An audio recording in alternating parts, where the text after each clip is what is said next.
नमस्कार, मैं doctor Suryabhushan Dubey IT Lucknow के इलेक्ट्रिकल इंजीनियरिंग डिपार्टमेंट फैकल्टी हूँ।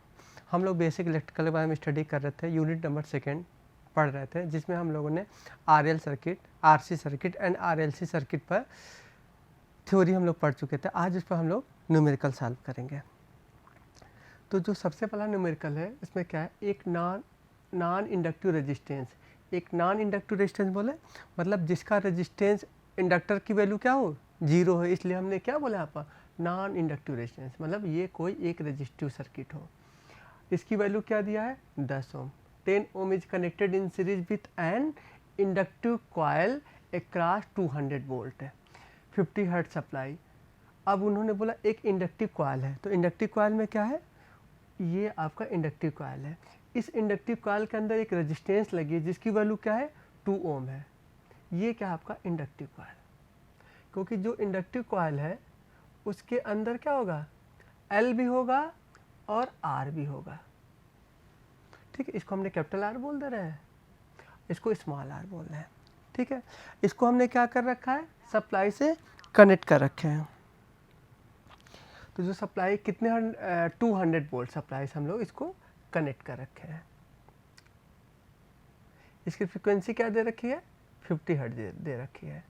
मुझे निकालना क्या है, इंडक्टेंस ऑफ द कॉइल, मतलब इस L की वैल्यू क्या करनी है, मुझे फाइंड आउट करनी है। दूसरा क्या निकालना है, पावर फैक्टर, मतलब cos थीटा की वैल्यू निकालना है। और थर्ड वैल्यू क्या निकालना है, वोल्टेज अक्रॉस द कॉइल, मतलब इसके अक्रॉस यहाँ पर जो वोल्टेज होगा उसकी वैल्यू हमें निकालना है। ठीक है, समझ में आ गया होगा।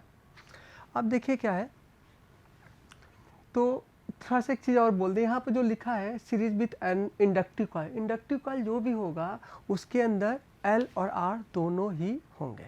ठीक है, इसलिए हमने इंडक्टिव कॉइल को, आप सोचोगे क्यों सर ने L और R दोनों से रिप्रेजेंट किया है, क्योंकि इंडक्टिव कॉइल के अंदर रेजिस्टेंस और इंडक्टेंस दोनों होंगे। ठीक है, तो सबसे पहले हम लोग क्या निकाल लेंगे, इंडक्टेंस ऑफ द कॉइल। तो इंडक्टेंस मतलब L की वैल्यू कैसे निकालेंगे, पहले हम क्या करें, हम लोग पूरा जेड की वैल्यू निकालें। तो जेड की वैल्यू कैसे निकालेंगे, करंट भी दे रखा, सॉरी इन्होंने करंट क्या दे रखा है, 10 एम्पियर। इसके अंदर से 10 एम्पियर की करंट फ्लो हो रही है। अब 10 एम्पियर की जब करंट फ्लो हो रही है तो हमें क्या निकालना है, L निकालना है। तो पहले L कैसे निकालें, पहले हम इस पूरे का इम्पिडेंस निकाल लें, जेड निकाल लें। तो जेड कैसे निकलेगा, वोल्टेज अपॉन करंट। इस वोल्टेज अपॉन करंट से हम क्या निकाल लेंगे, जेड निकाल लेंगे। और इस जेड के अंदर ये 3 वैल्यू क्या है हमें पता है, किसकी किसकी वैल्यू पता है, इसकी वैल्यू पता है और इसकी वैल्यू भी हमें पता है। हमें L क्या कर लेंगे, फाइंड आउट कर सकते हैं। जेड इक्वल टू या Z equal to under root R square plus XL square. और R में क्या है, 2 वैल्यू है, एक 10 ओम का है, एक 2 ओम का है। तो यहाँ से हम पहले क्या निकालते हैं, जेड निकालते हैं। तो जेड कैसे निकलेगा, Z equal to R plus R। ये R क्या है, जो हमने 10 ओम का रेजिस्टेंस लिया है, और ये 2 ओम क्या है, जो हमने एक आपका क्या लिया, इंडक्टर लिया, जिसका रेजिस्टेंस क्या दे रखा है, 2 ओम दे रखा है। इसका 10 ओम दे रखा है और इसका 2 ओम दे रखा है। तो ये क्या हो जाएगा, 12 ओम और प्लस जे एक्सएल। एक्सएल क्या है, जो इंडक्टर का कॉइल का इंडक्टेंस है, इंडक्टर है। ठीक है, रिएक्टेंस बोलना चाहिए, कॉइल का रिएक्टेंस है। अब जेड इक्वल टू क्या लिखेंगे, वोल्टेज अपॉन करंट। वोल्टेज क्या दिया, 200। एक चीज़ ध्यान रखिएगा, जब भी कुछ भी ना दिया हो, केवल 200 लिखा हो, 300 लिखा हो, इसका मतलब क्या है, आरएमएस वैल्यू होते हैं, वो पीक वैल्यू नहीं होती है। पीक वैल्यू होगी तो वो लिखेगा। अगर नंगा है, कुछ भी नहीं दिया है, आप ऑटोमेटिक इसको कंसीडर कीजिए कि आरएमएस वैल्यू है। और यहाँ करंट भी इसीलिए कुछ ना दिया है तो आरएमएस करंट मानिए। तो वोल्टेज अपान क्या नहीं बोले, वोल्टेज अपान करंट। तो वोल्टेज अपान करंट, वोल्टेज क्या है 200 वोल्ट, करंट आपका 10 एम्पियर, तो ये क्या आएगा 20 ओम आया। तो इम्पिडेंस जो आया, ये इम्पिडेंस क्या आया आपका 20 ओम आ गया। ठीक है, अब जब 20 ओम आ गया तो इसके अनुसार क्या लिख, जेड इक्वल टू क्या लिख सकते हैं, R square plus XL square. R square की वैल्यू क्या है, आर स्क्वायर की वैल्यू आपका 12 ओम है। 12 ओम का अगर आप वो करेंगे, स्क्वायर करेंगे तो क्या हो जाएगा 144 हो जाएगा, प्लस एक्सएल स्क्वायर हो जाएगा। ठीक है, और यहाँ से आप जब करेंगे एक्सएल स्क्वायर इक्वल टू क्या लिख सकते हैं, या एक्सएल इक्वल टू लिख सकते हैं 200 का स्क्वायर करेंगे, 200 का स्क्वायर सॉरी 200 है, 20 का स्क्वायर 400 और प्लस आपने 144 माइनस कर देंगे, तो 144 माइनस करने में क्या आ जाएगा, 256 आ जाएगा। 256 का जब आप रूट निकालेंगे तो क्या आ जाएगा, 16 आ जाएगा। ठीक है, तो यहाँ से आपने क्या निकाल लिया, एक्सएल निकाल लिया। और एक्सएल इक्वल टू आपको पता है क्या होता है, एक्सएल इक्वल टू होता है ओमेगा एल। हमें निकालना क्या है, एल, तो एल इक्वल टू क्या हो जाएगा, एक्सएल अपान ओमेगा। ओमेगा की वैल्यू क्या दे रखे हैं, 314। देखिए यहाँ कहीं दे रखे हैं उन्होंने, तो नहीं दे रखे हैं तो आप ओमेगा निकालेंगे। कैसे निकालेंगे, 50 हर्ट्ज फ्रीक्वेंसी दे रखा है, तो क्या होता है, ओमेगा इक्वल टू क्या होता है, 2 पाई एफ होता है। तो एफ की 2 पाई की वैल्यू 3.14 और एफ की वैल्यू क्या है, 50। तो 52 जा 100, 100 में 314 का मल्टीप्लाई करेंगे तो 314 हो जाएगा, मतलब 15 × 2 100 हो जाएगा, 100 में 314 से मल्टीप्लाई किया 314 हो गया। इसका मतलब क्या है, आपने जो एल इक्वल टू क्या निकाला, अभी हम कुछ देर पहले बताया, L equal to XL upon omega. XL की वैल्यू आपने निकाल लेगा 16, ओमेगा की वैल्यू आप 314 निकाल दिए, तो यहाँ से आपकी क्या हो गया, एल की वैल्यू आई, एल की वैल्यू क्या आई, 0.0509 हेनरी। ठीक है, तो आपने पहला चीज निकाल लिया, इंडक्टेंस ऑफ द कॉइल निकाल लिया। ठीक है, दूसरा क्वेश्चन क्या पूछ रखे हैं, power factor. Power factor equal to क्या होता है, कास्ट थीटा, और कास्ट थीटा इक्वल टू होता है आर अपान जेड।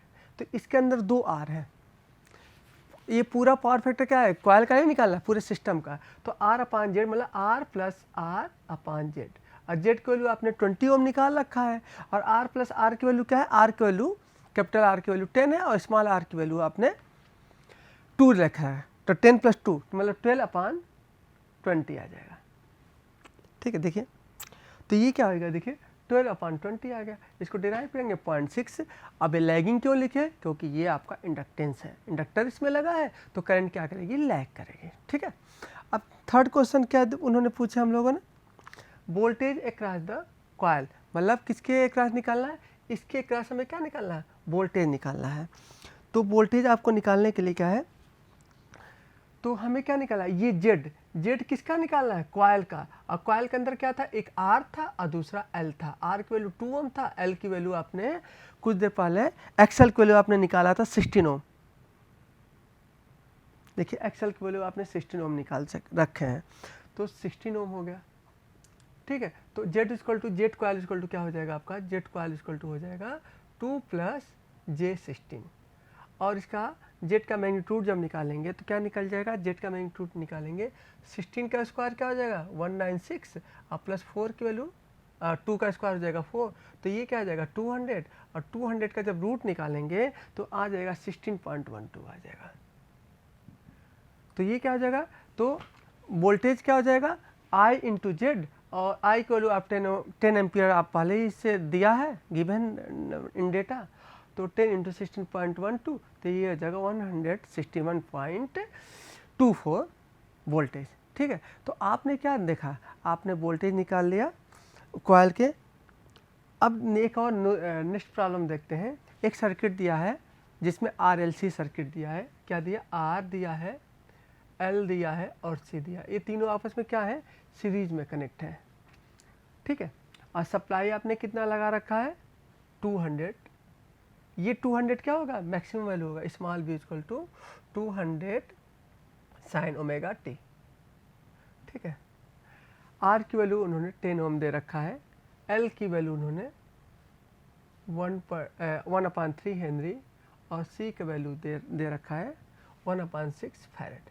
ठीक है, अब क्या कीजिए, निकालना क्या है मुझे, जेड निकालना है। तो जेड कैसे निकलेगा, जेड की इक्वल टू होता है आपको पता है √R² + XL - XC का होल स्क्वायर। R की वैल्यू आपको पता है, तो हमें क्या निकालना पड़ेगा, पहले XL निकालना पड़ेगा और फिर XC निकालेंगे और फिर उसके हिसाब से हम जेड की वैल्यू निकालेंगे। तो यहाँ से आप देखिए वोल्टेज तो दिया, पहले इस वोल्टेज को हमने, ये वोल्टेज दे रखे हैं और 200, हाँ ठीक है, तो इस वोल्टेज को आप RMS में बदल लेंगे, बाद में इसकी आवश्यकता पड़ती है तो RMS बदलेंगे, क्योंकि पीक वैल्यू है 200/√2, 200/√2 एंगल 0 है, ओमेगा की वैल्यू 3 रेडियन पर सेकेंड। तो यहाँ पर आपका ओमेगा की वैल्यू आप निकालना चाहें तो यहाँ से आप देख सकते हैं क्या दे रखा है, sorry 3 radian omega T, 3 radian पर सेकेंड दे रखा है। हमें पहले क्या निकालना है, मुझे जेड निकालना है। जेड के लिए क्या चाहिए, एक्सएल और एक्सी दोनों चाहिए, आर तो दे रखा है।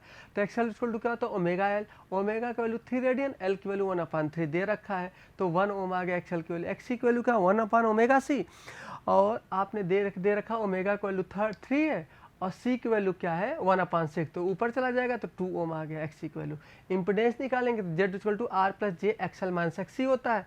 आर की वैल्यू क्या दे रखा है, 10 दे रखा है न्यूमेरिकल में, और सी की वैल्यू आप देखेंगे एक्सएल माइनस एक्सी मतलब 2 - 1, तो क्या हो जाएगा 1 हो जाएगा, या 1 - 2 भी करेंगे तो ये -1 हो जाएगा, ठीक है, क्योंकि ये 1 - 2 करेंगे तो माइनस हो गया।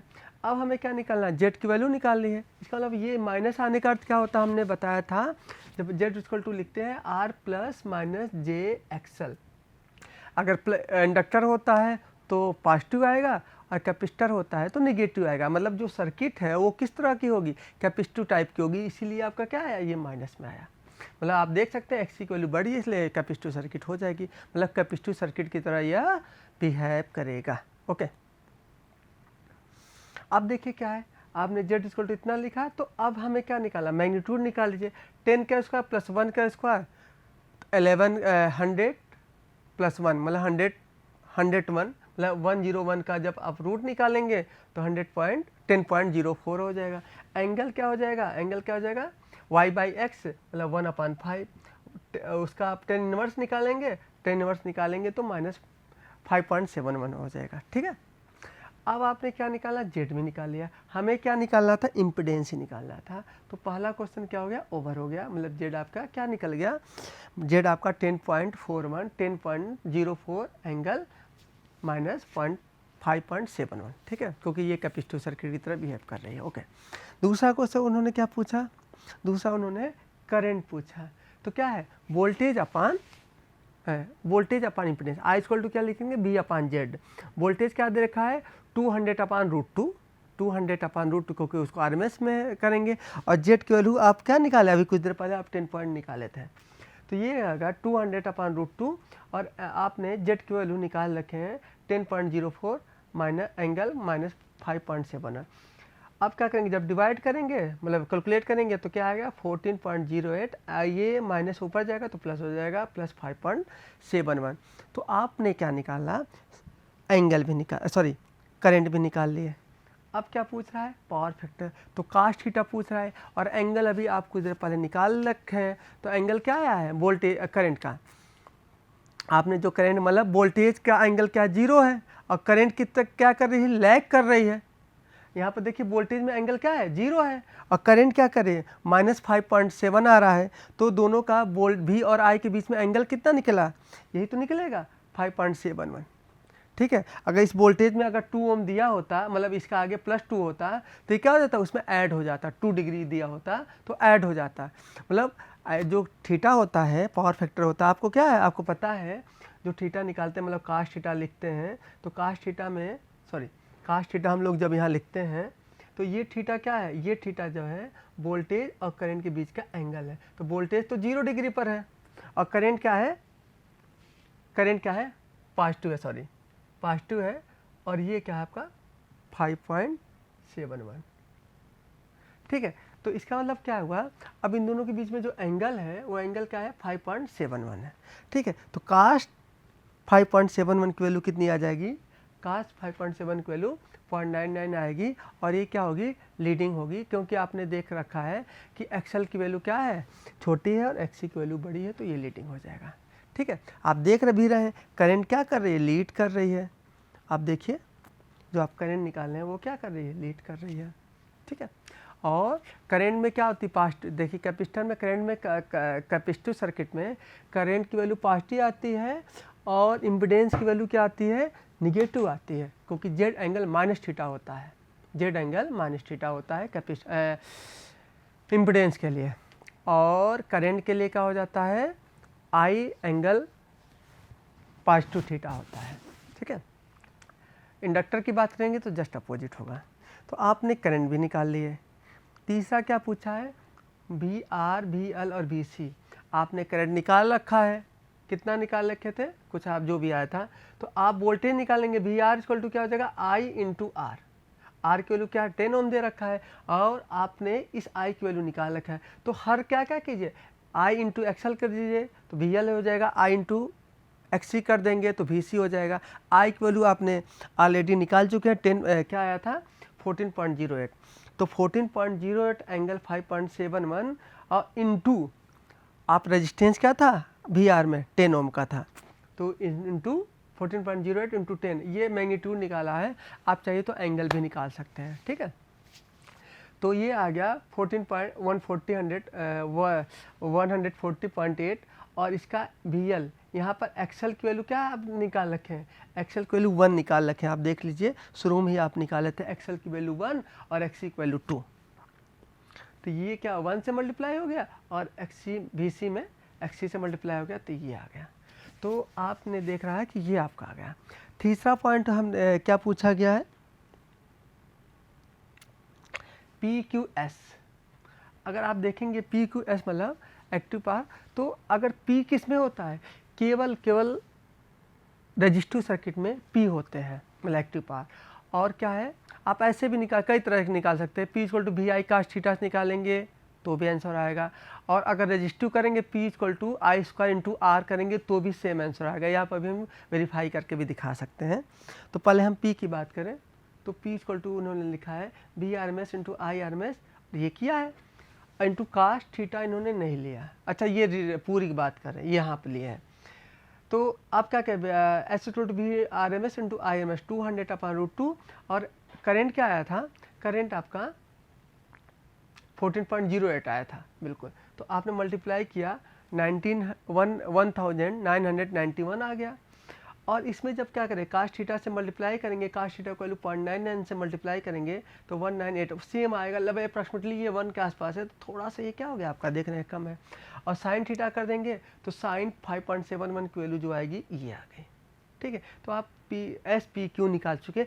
आप पी की वैल्यू एक तरह से और निकाल सकते हैं। आप ऐसे देखिए पी इक्वल टू लिखे आई स्क्वायर इंटू आर और आई की वैल्यू आपने निकाल रखा है 14.08 का स्क्वायर कीजिए और आर की वैल्यू क्या दे रखा है, आर की वैल्यू 10 दे रखा है। तो इसका क्या हो जाएगा 14.08 का स्क्वायर कितना आना चाहिए 196। अगर आप ध्यान देंगे 14 का जब हम करते हैं तो क्या आता है 196 आता है। इसका मतलब क्या आ जाएगा ऊपर आना चाहिए, ऊपर आने का मतलब क्या हो जाएगा ये 198 हो जाएगा। तो इसका आप करेंगे, मुझे ऐसा लगता है इसका आएगा 198.1 आ जाना चाहिए और 10 से मल्टीप्लाई करेंगे तो क्या आ जाएगा, ये हम करके देख लेते हैं, कैलकुलेटर से हम देख लेते हैं। तो कैलकुलेटर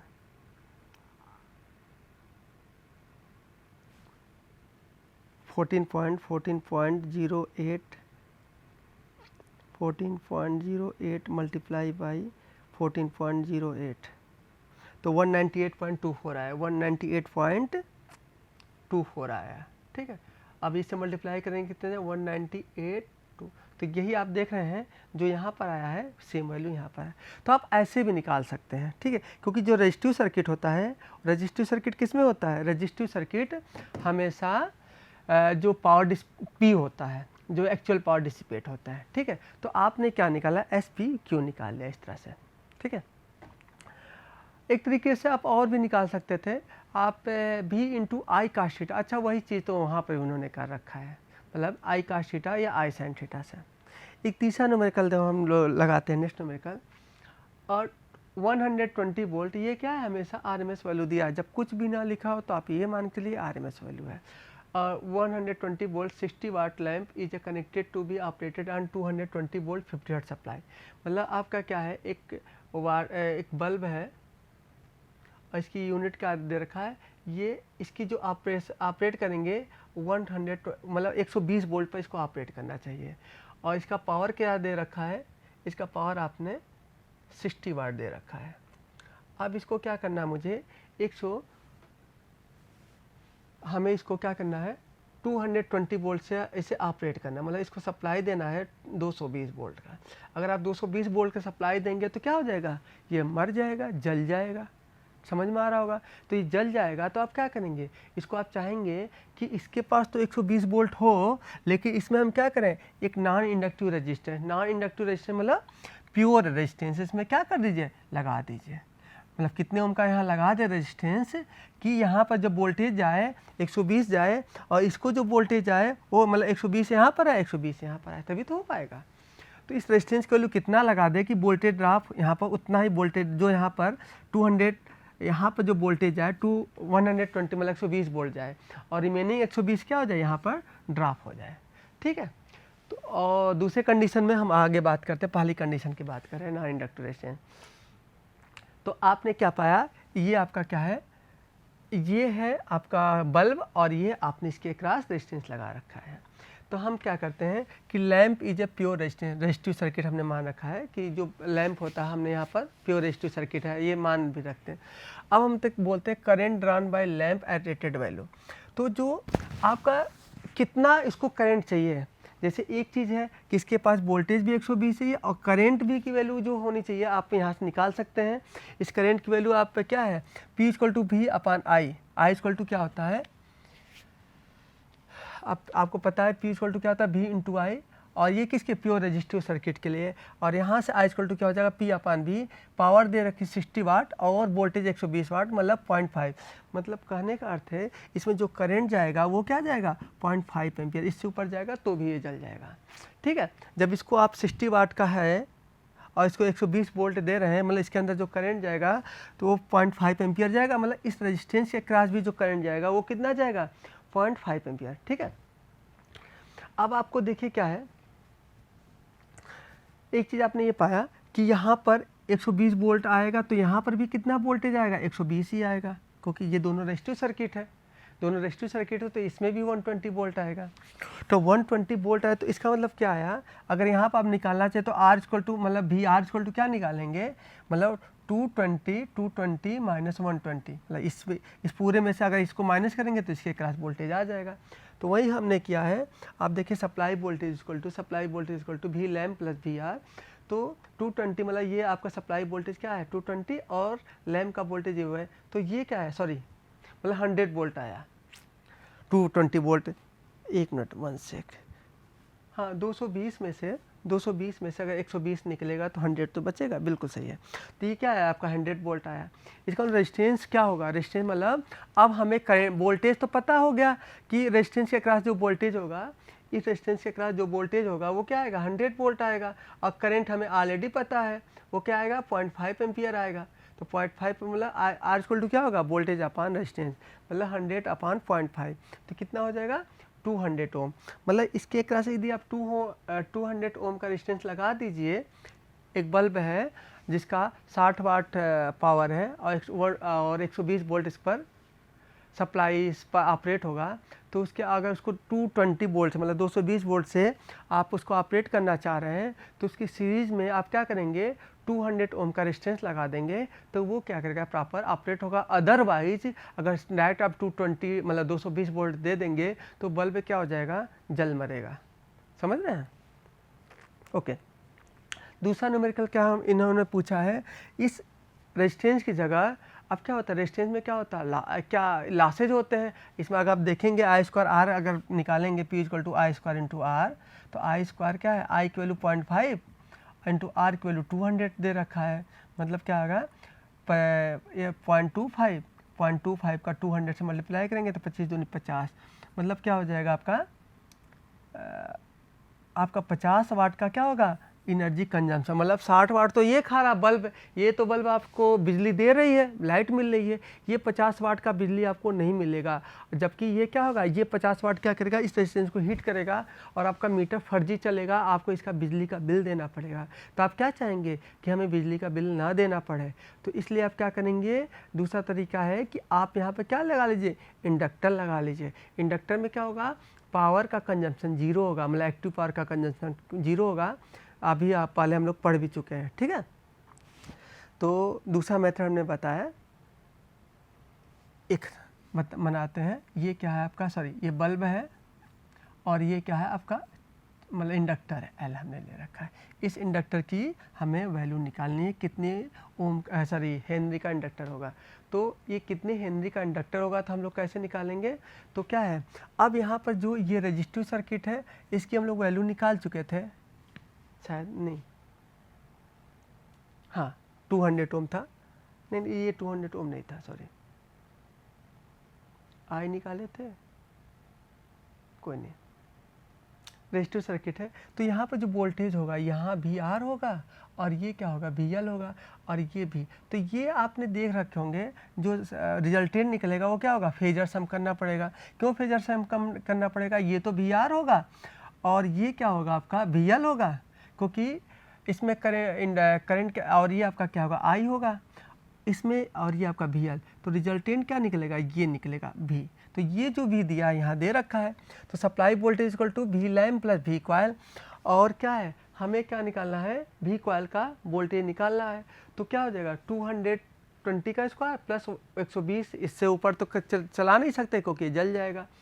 तो इसको अब जब सॉल्व किए तो क्या आ जाएगा 184.39 आ गया। अब हमें क्या निकालना है, एक्सएल निकालना है, मतलब एक्स कॉइल। तो वोल्टेज अपॉन करंट, और करंट क्या है इस बल्ब से 0.5 से ऊपर तो जा नहीं सकता है। तो क्या हो जाएगा 184.39, ये आपने फाइंड आउट कर रखा है इसका वोल्टेज, और 0.5 से डिवाइड कर देंगे तो ये क्या हो जाएगा इसके क्रॉस, मतलब इसके क्रॉस क्या आ गया वोल्टेज आ गया, मतलब आपका वी एल आ गया। और जब आपका वी एल आ गया तो क्या कह सकते हैं, मतलब सॉरी वी एल नहीं बोलेंगे, ये आपका वी एल है, बिल्कुल ये वी एल आ गया। और इस वी एल के थ्रू आपने एक्सेल मतलब एक्सेल निकाल दिया, इसका एक्सेल निकल गया। अब एक्सेल निकालने के बाद क्या है आपके पास ओमेगा एल यदि पता चल जाए तो एक्सेल इक्वल टू क्या होता है ओमेगा एल, और एल इक्वल टू क्या हो जाएगा एक्सेल अपान ओमेगा। एक्सेल तो आपने फाइंड आउट कर रखा है, ये आपने निकाला। ओमेगा आपको निकालने के लिए क्या करना पड़ेगा 2 पाई एफ, मतलब क्या है 2 पाई इंटू 50 हर्ट्ज, तो वही 2 पाई इंटू 50 हर्ट्ज। और ये क्या करेंगे इससे डिवाइड कर देंगे, तो डिवाइड करने पर क्या होगा ये आपका 1.17। इस तरह से आपने इंडक्टर निकाल लिए और आपका जो बल्ब होगा वो नॉर्मल ऑपरेट करेगा। तो आज के लिए इतना ही रखते हैं, धन्यवाद, नमस्कार।